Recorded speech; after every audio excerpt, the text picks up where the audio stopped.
Advil has just decided that pain is racist. I should not have to beg my doctor to run tests or ask them to take another look.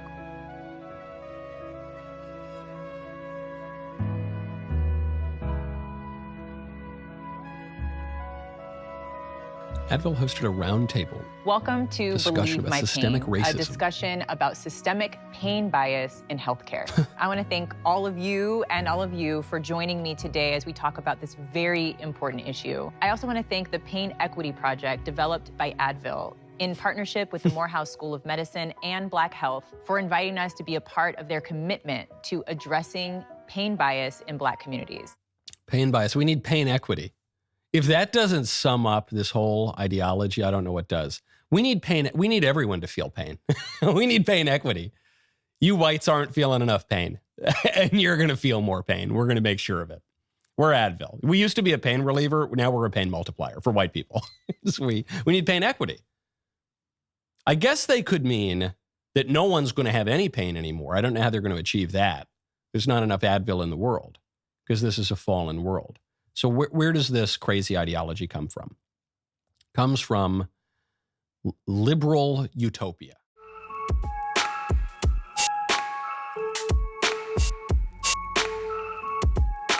Hey guys, welcome back to Liminal Period. It's your girl, Chun-Li Shoddy, and today we're going to be having a conversation around pain equity. I want to go ahead and pause.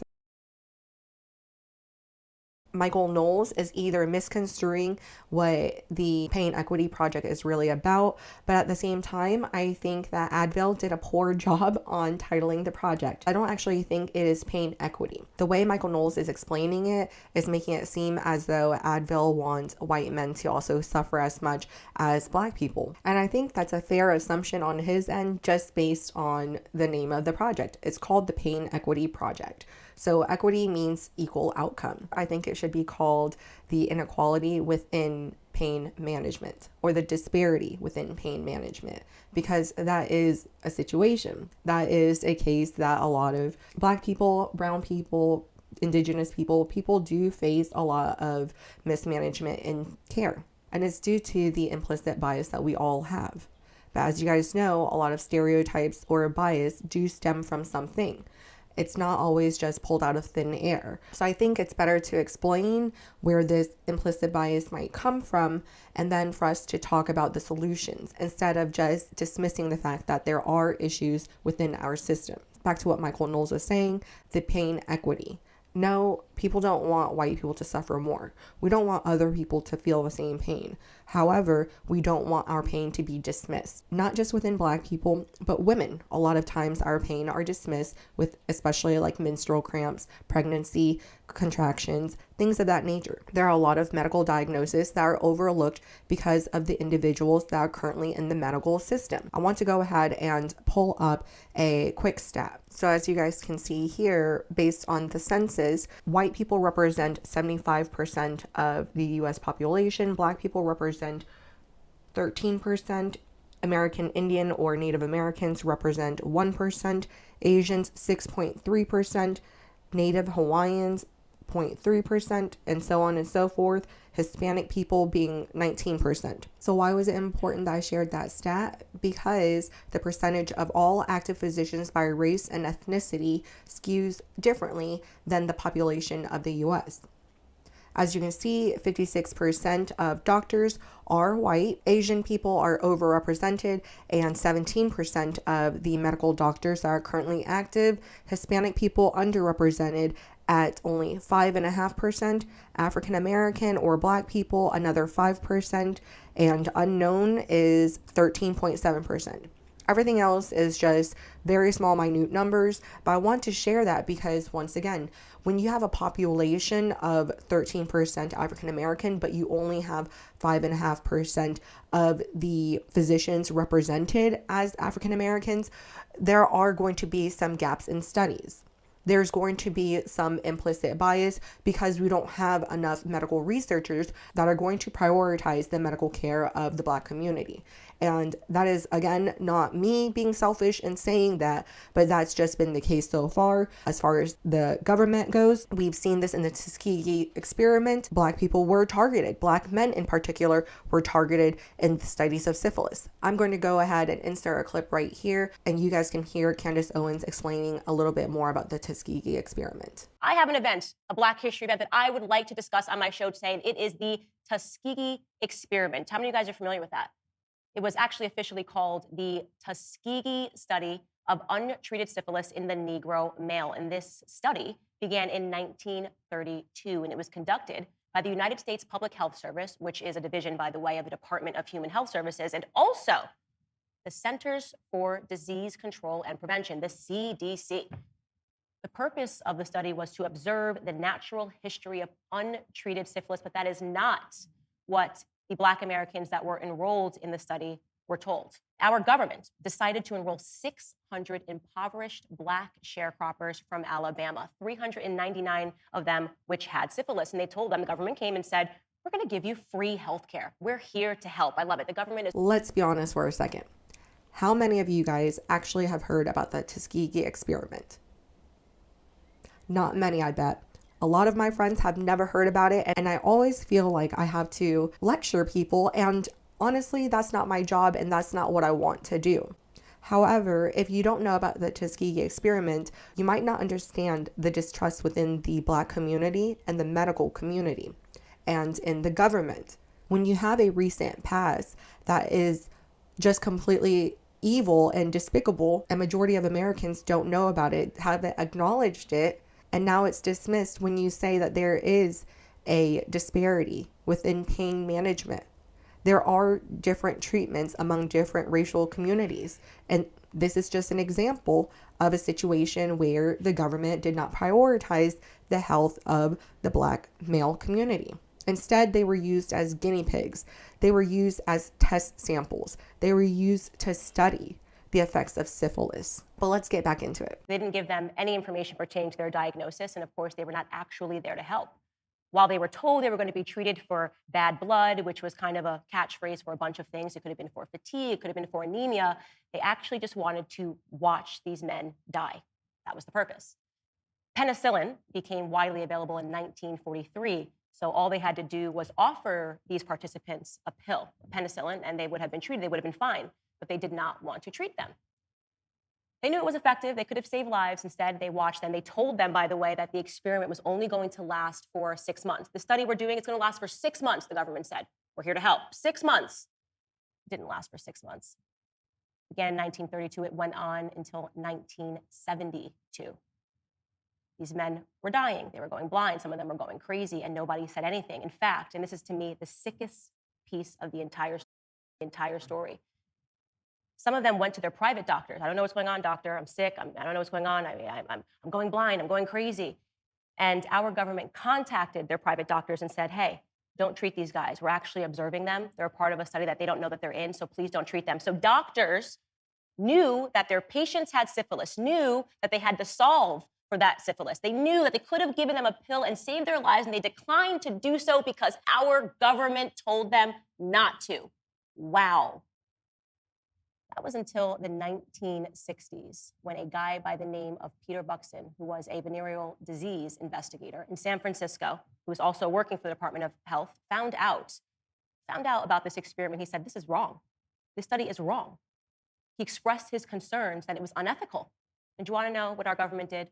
Well, they conducted a review. They said, we should look at this. Peter seems upset. Let's look and see if this is the wrong thing. Maybe we should actually see if we should stop this study. Do you want to know what they concluded at the end? They concluded that actually, no, we're going to keep letting these men die. It's ethical. We're going to keep it going on. The Department of Health and the CDC decided to still let more men die. So that guy, Peter, did the right thing, and he leaked it to the press. And in 1972, only because it was leaked to the press, the study was shut down. Only because people found out about what they were doing did our government decide to do the right thing and stop it. It's 40 years of watching men die. By that time in 1972, 128 of the participants were dead from syphilis or related complications. 40 of their spouses were diagnosed with syphilis, and the disease had been passed to 19 children at birth. It's unbelievable to think about that. It's unbelievable to think that the CDC and our Department of Health, who is supposed to be preventing death, would allow men to die.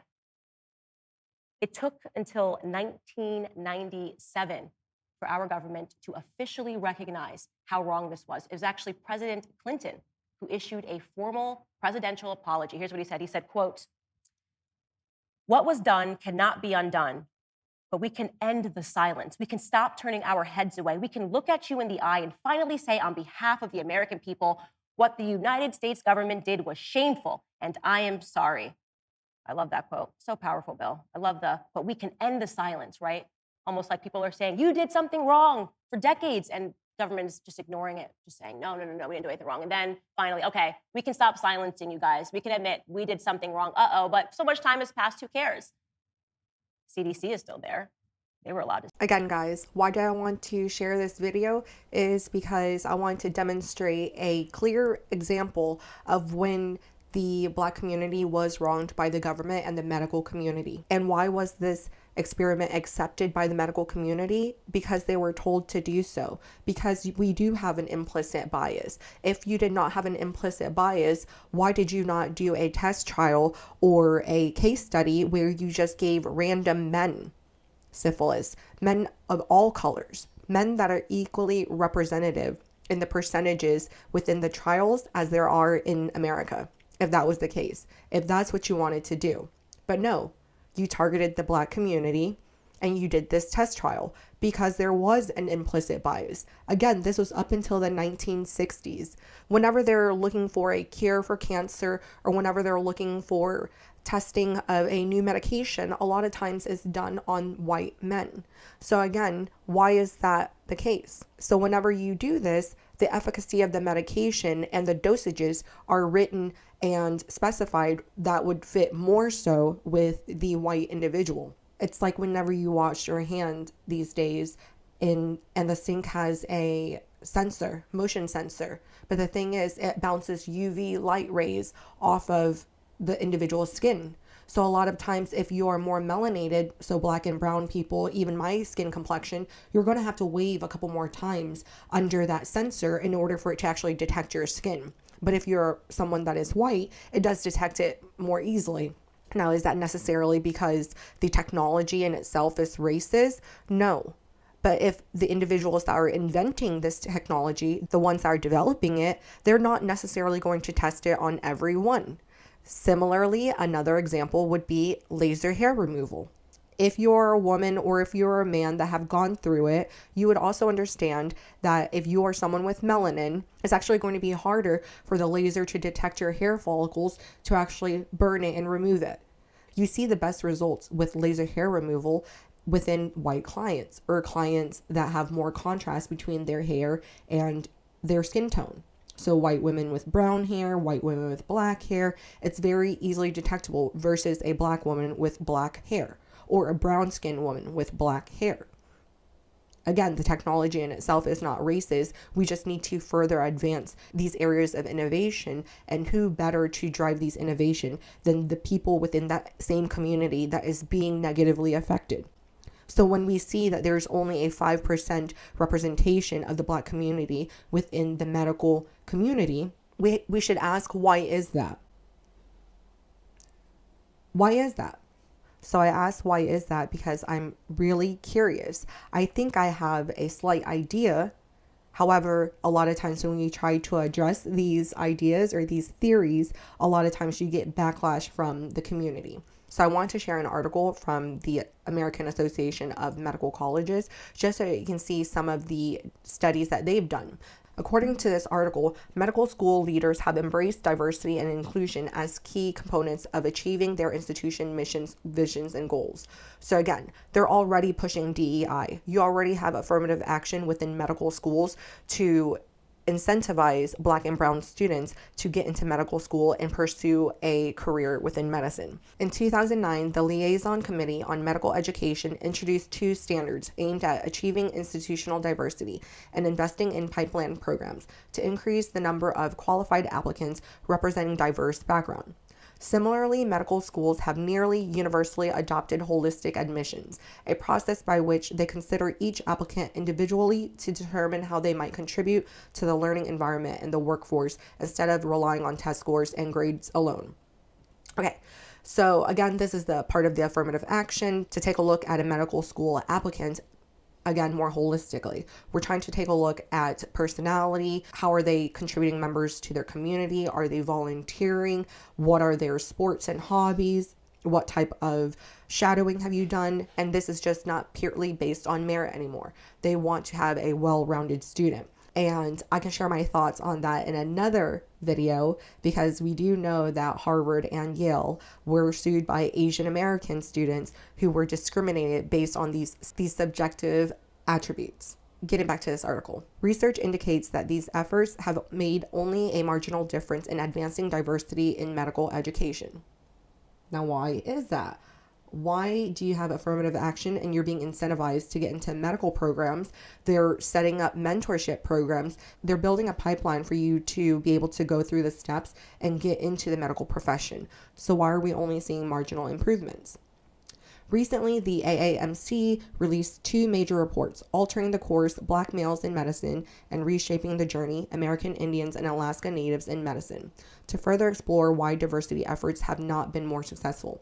As discussed in these reports, not all racial and ethnic groups saw notable increases in medical school applications and matriculants.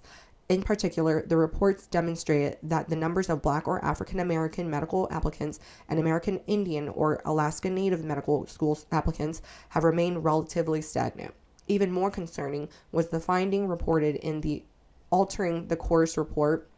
The number of Black American or African American male medical school applicants and matriculants had actually decreased since 1978. So that is very surprising to me, and it also saddens me, because what can be a part of the explanation as to why we're seeing a decline as far as applications as we continue to push for more diversity and inclusion? How are we going to change a community that does not want to be changed or is not encouraged to be changed? And what does that encouragement look like? Because apparently scholarships and priority admission is not enough.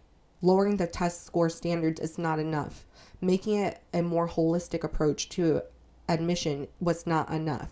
So I'm really not sure what will be enough in order for us to improve the application rates. I'm going to share again another stat so that we can see the differences within the communities and the application. Okay, so earlier I did share this pie graph already. This is the percentage of all active physicians by race and ethnicity back in 2018. As you can see, 56.2% of doctors are white, and then Asian is going to be 17.7%. Black and Hispanic are both around 5.5%.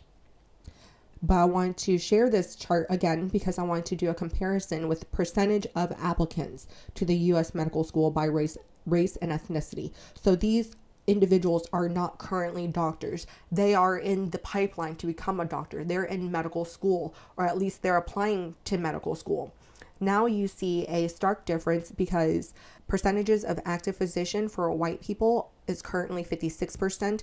However, it's only going to be 47% that are applying to medical school currently. So you're probably going to see a shift as far as representation in the medical field. Similarly, you're going to see a tremendous increase in representation for the Asian community. Asian community, you're going to see 21% of applications, whereas before, only 17% of active doctors currently are of Asian descent. However, again, we see the 21%. So you have a 4% increase between medical doctors within these years. So over time, you're going to see more representation once again by the Asian community. Despite the Asian community, so you're going to see an increase in representation of medical doctors by the Asian community up to 21%, despite Asian community is only 6% of the US population. That's why. So another great thing is that you're going to see an increase, though not as much, within the Black and Brown community. They've both increased 8% for the Black community and 6% for the Hispanic community. So overall, we see that there is an increase. However, there's smaller increases in certain demographic. And I want to show that this is not necessarily a race thing. Here is a further breakdown within the Asian community alone. What is the percentages of different sub-Asian ethnic groups within the applicants? Surprise, surprise. Indian Americans represent 32% of current applicants into medical school. You're also going to see a 15% within the Chinese community and 9.7% in the Korean community. Now, why is that? Again, we're not talking about a race thing at this point. Now we're talking about culture. Okay, I'm going to try and find the studies later on, but from the top of my head, I know of so many more Nigerian or Americans of African descent, like actual African American, not Black Americans. I know so many more that are actually in the medical community compared to my friends who are here in the States that are Black. I don't know why that is. Part of it, like I said, is culture. It's the mindset that we were raised in. A lot of Asian Americans are not necessarily born rich or raised in rich communities. A lot of us are actually under the poverty line. But the thing is that within the Asian community, you are taught to have a hard work ethic. Now, does that mean everyone? No. But that is a part of our values. Same thing. School and education is really pushed within the Asian household. I remember growing up, you really didn't have an option. It was either you're going to go into law or you're going to medicine, because we're going to make a difference if our parents came to America for the opportunity for us. If they gave up everything and came to America, best believe they're going to push us to change it for the family. And that's the case, as I know, for a lot of my African friends. A lot of my friends that are Nigerian, they say that they were pushed to pursue medicine, law, or engineering.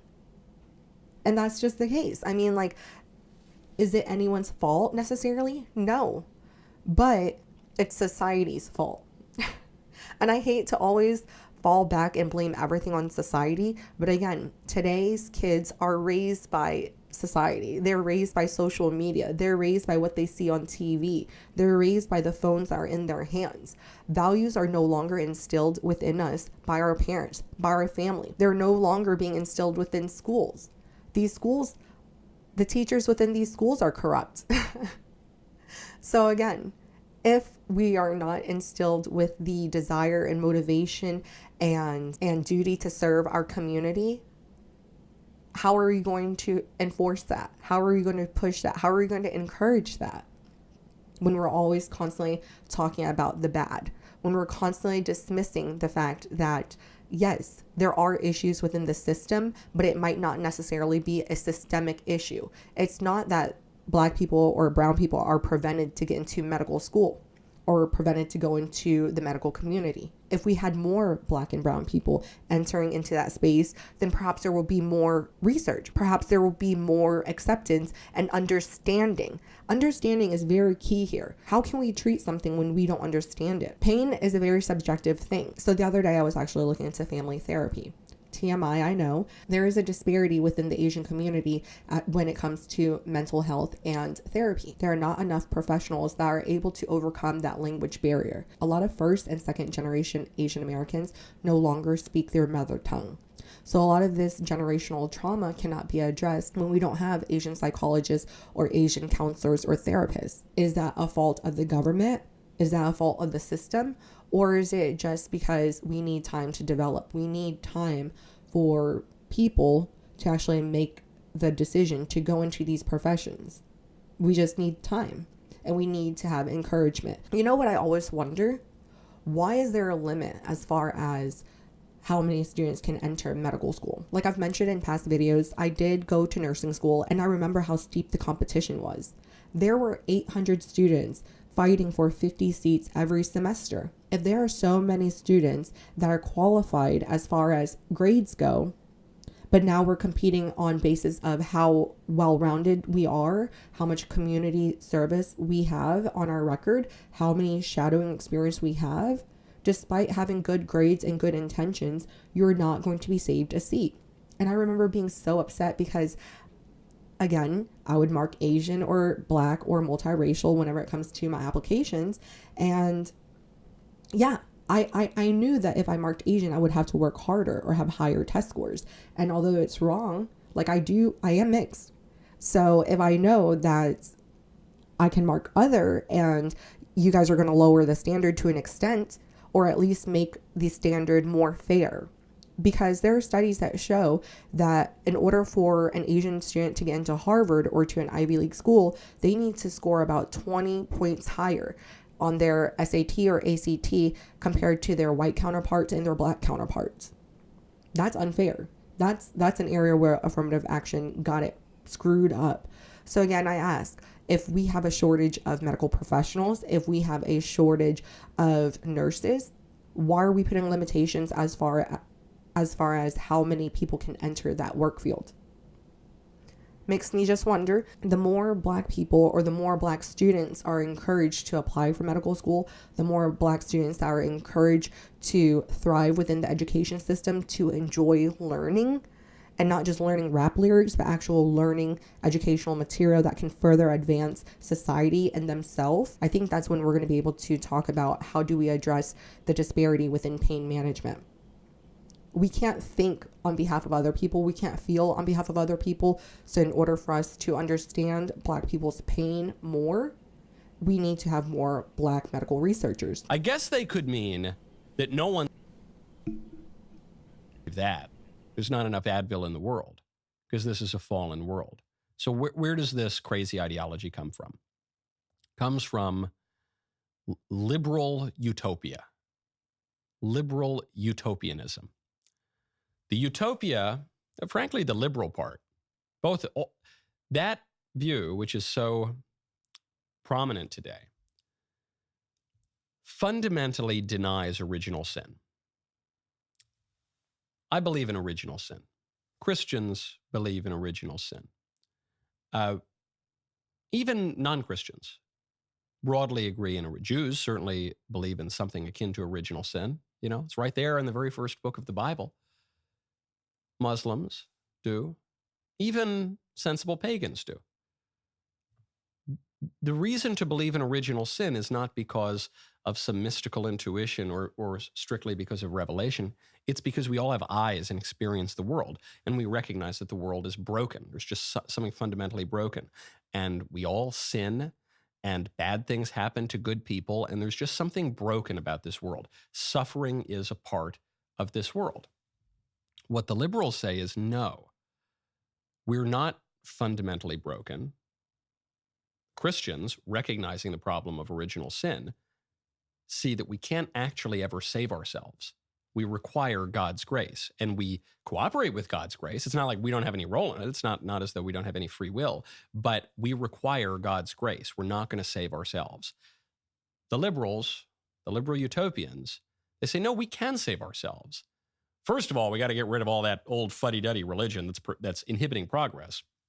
And then what we need to do is just be really, really rational, and we're just going to construct a proper society that eliminates all the causes of the pain, which are systemic injustice. If we were just a little more rational, if we were just a little bit more technocratic, then... So Michael, I don't actually think you're being rational right now. I think you're throwing away the baby with the bathwater. You're dismissing the fact that there is a pain management disparity because you don't think that there's a disparity amongst races at all.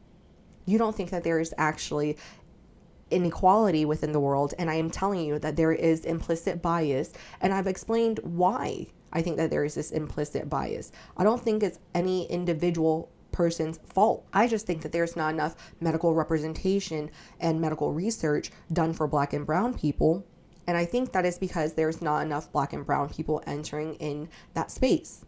Why is that the case? I don't know. And I don't think it's because of racism. It's because of free will and choice. But that doesn't necessarily mean that this free will and choice does not have consequences. And that doesn't mean that we don't need to acknowledge these consequences. And in this case, the consequence is the ignorance on Black medical care. And that's a consequence that the Black community also had to deal with. They're the one that have to deal with it directly. So again, it's good to acknowledge that these disparities exist, but it's better to talk about how do we overcome these disparities? How do we bridge that gap? Then we would eliminate all that systemic, structural injustice, and then we wouldn't have any pain, and then we'd all be happy.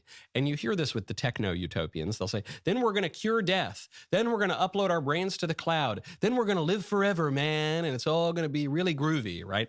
It's not going to happen, and their attempts to do so are probably only going to cause more pain. But that's the fundamental distinction. The Christians and the normal people understand that there is such a thing as original sin because it's a fallen world, and the liberal utopians say, not necessarily. You know, for all of human history, everywhere in the world, we've been trying to fix this problem, but we're very close to the solution. Just give us a little more time and money. That's one problem. A derivative of that problem is the ideology of egalitarianism, the notion that we're all just the same. We're all just exactly the same. There's really no distinction between any of us. Now, of course, there are distinctions between people. There's distinctions between men and women. There's distinctions between the races. There's distinctions between cultures. There's distinctions between geographies. There's distinctions between classes. There's distinctions between all sorts of distinctions between ages. The liberals want to deny all of that.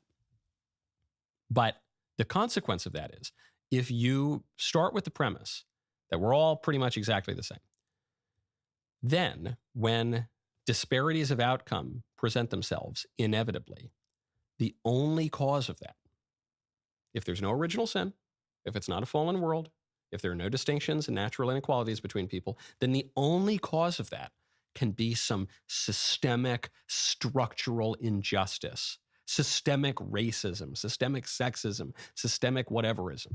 That can be the only answer. Black men run faster than white men, generally. That's just a general rule that has always been true and will always be true. White men swim faster than black men.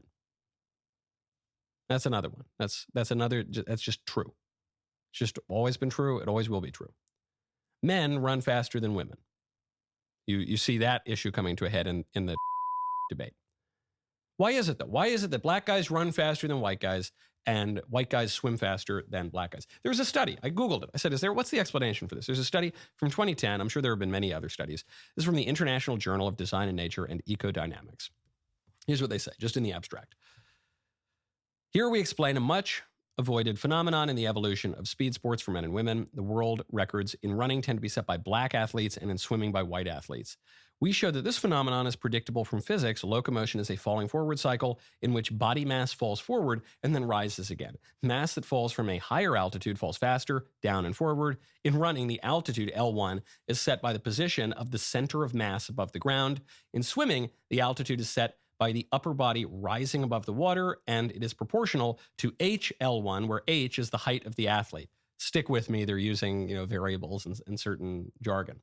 The anthropometric literature shows that the center of mass in blacks is 3% higher above the ground than in whites. This means that blacks hold a 1.5% speed advantage in running, and whites hold a 1.5% speed advantage in swimming. Among athletes of the same height, Asians are even more favored than whites in swimming, but they are not setting records because they are not as tall. Boom, that's it. Simple enough. You don't really need a scientific study to tell you that. You already kind of know that from common sense if you have eyes and any experience of the world. But that's that. So what? What are you going to do about that? Are Asians going to get taller? Are black people and white people going to suddenly change their center of mass? No, it's not going to happen. That's just a natural inequality. So yes, that's a natural inequality as far as how we are physiologically. Just like it's a natural inequality that men are typically taller than women. Men have greater bone mass, muscle mass. That's just the case. Black women tend to have bigger derrieres. That's just the case. White people tend to have higher noses. There are just differences between all races and all cultural groups. And some of it is due to nature. Some of it is due to nurture. Like I said, Asian students usually have higher IQ. Now, how much of it is innate and how much of it is just due to having a good work ethic and study habits? We don't really know, right? So anyways, I think it is important for us to recognize these inequalities, and no, we're not looking to even out the playing. We're not just trying to match people based on their identical biology. But the thing is, again, my perception is that there is a disparity within medical care. Men cannot truly treat women's medical care. Men cannot truly understand women's menopausal or menstrual cycle or pain that we endure, because you will never go through it. So would it not be fair to say that there might be some disparity within the gynecological or obstetrician field, because for a while the studies were done by men? I'm not denying the fact that we are all different. I'm just saying, depending on who's been historically making the studies, who's historically dominant in that field, there might sway a particular way. And again, if we're treating people based on just the biology of white men, because once again, most medical studies are done on white men. When you have a 4'11" Asian woman, should she change her medication dosage? We don't know. We don't know how it affects her body to an extent. So that's why there's always threshold and ranges of acceptability. But again, like, we really don't know if we're not taking a wider lens and including the sufferings or the pain of others. So just like every conversation is just more nuanced, and we don't have to say that Black people do not experience pain differently, but we don't have to overemphasize and say that Black people feel everything differently. Everyone feels pain differently, but we can't address it if we don't acknowledge it. So if we can accept those kinds of natural inequalities, and, we do our best to be as just to everyone as we possibly can, but we just recognize if people are kind of different, men and women are different, people from different cultures and geographies are different. Yeah, okay, we do that, we'll probably have a great time and all flourish. But if we deny that, you're going to just keep banging your head against a wall, because the further your ideology strays from reality, the more frustrated and angry and revolutionary and resentful you're going to get. And all of a sudden, you're going to say that pain is racist. Pain, a fact of a fallen world experienced by everyone. You're going to say, no, I deserve to live without any pain ever. And I'm sure all of the disfavored groups, all my perceived enemies, they don't have any pain. I'm the only one with pain, and my pain is the only pain that matters. And that kind of resentful ideology is fueling our political system today, and it will not end very well. And we're going to need more than a couple of Advil to fix that problem. So overall, I think I just don't agree with his interpretation of the Advil Roundtable and pain equity. I do think that we need to bridge the conversation as far as pain treatment and medical treatment within society, but that's society's job. It's not the government's job to push more Asian people or more Black people into or out of the medical community. It's our job. So I need to learn more about the details about how the medical community is taking a holistic approach, but I do think that that's needed. Even if it's just done purely on merit, if all the doctors now are Indian and Chinese because they have the highest MCAT score, are they going to be able to empathize and sympathize and communicate with a Black patient? Are they going to be able to understand the cultural differences in diet and how they view health? Probably not. Like, there's just no way for us to know everything about every single culture, and that's why we need to leverage each other and our strengths. So Michael Knowles, I do disagree with you, and for everyone that stuck with it and watched to the end of the video, please let me know how you feel about the pain disparity or pain treatment disparity. Talk to you guys again next time. Bye.